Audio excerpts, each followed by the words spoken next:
आज पक्षाचा 26वा वर्धापन दिन आहे आणि राष्ट्रवादी काँग्रेस पक्ष हा आदरणीय आमचे राष्ट्रीय नेते, राज्याचे उपमुख्यमंत्री अजितदादा यांच्या नेतृत्वाखाली आदरणीय प्रफुल्लभाई, आदरणीय तटकरे साहेब, भुजबळ साहेब, मुश्रीफ साहेब असतील यांच्या मार्गदर्शनाखाली अतिशय यशस्वीरित्या लोकांपर्यंत पोहोचत आहे।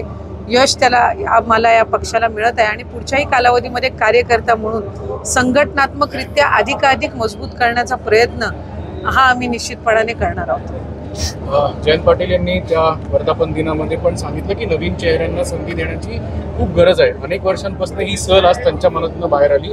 तुम्हाला देखील असंच वाटतं की नवीन चेहऱ्यांना संधी देणं गरजेचं होतं? जुन्या राष्ट्रवादीत जर नसती दिली तर दोन राष्ट्रवादी वेगळे झाले नसते? नाही, मी जयंत पाटील साहेबांची ती प्रतिक्रिया किंवा त्यांनी जे काही वक्तव्य केलेलं आहे ते ऐकलेलं नाहीये, पण तो त्यांच्या पक्षाचा वर्धापन दिन होता।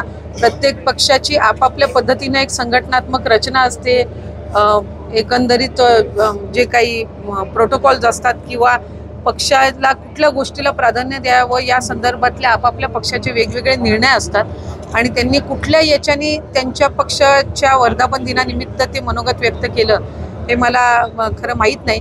पण आज अजितदादांच्या नेतृत्वाखाली आम्ही सर्व मंडळी काम करत असताना आज आम्ही अनेक जण आहोत जे मंत्रिमंडळामध्ये सुद्धा आम्हाला संधी मिळालेली आहे। अनेक तरुण आमदार सुद्धा पक्षामध्ये आज प्रतिनिधित्व करत आहेत। त्याचबरोबर आमच्या संघटनांमध्ये सुद्धा चांगल्या पद्धतीनं तरुणांना आणि तरुणींना संधी दिली जाते आणि माझी खात्री आहे स्थानिक स्वराज्य संस्थेमध्ये सुद्धा आदरणीय दादांच्या नेतृत्वाखाली अधिकाधिक नवीन चांगल्या तरुणींना, चेहऱ्यांना, ज्यांना सामाजिक प्रश्नांची जाण आहे अशांना निश्चितपणाने दादांच्या नेतृत्वाखाली संधी दिली आहे ती म्हणजे सुप्रिया सुळे यांच्या व्हॉट्सअप स्टेटसची वर्धापन दिन साजरा होण्यापूर्वी काही तास पूर्वी ताईंनी भावनिकाचं स्टेटस ठेवलं। खरं तर त्यांनी या स्टेटसमध्ये अन्याय होत असतो पण मात्र लढत राहायचं अशा पद्धतीचं त्यांनी एक व्हॉट्सअप स्टेटस ठेवलेला आहे, सहन करत राहायचं।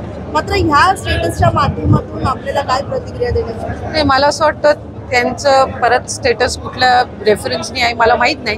प्रत्येकाच्या पक्षाचा ज्या वेळेला वर्धापन दिन असतो त्यावेळेला ते भावनिक असतातच। जसं आज सर्वच कार्यकर्ते असतील, नेते मंडळी असतील, पदाधिकारी असतील, 26 वर्षाची ही वाटचाल आहे, त्याच्यामुळे पक्षाचा वर्धापन दिन असला की प्रत्येकाच्या आपापल्या वेगवेगळ्या त्या संदर्भातल्या भावना असतात आणि पक्ष म्हटल्यावर एक तसं पाहायला गेलं तर भावनिक विषयच असतो, कुठलाही पक्ष असो।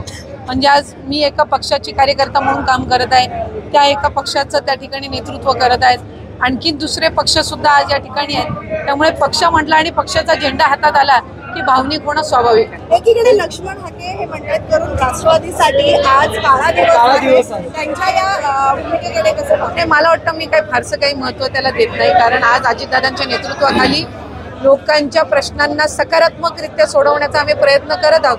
त्यामुळे नकारात्मक विचारांकडे आणि टीकेकडे आम्ही फार काही लक्ष देत नाही।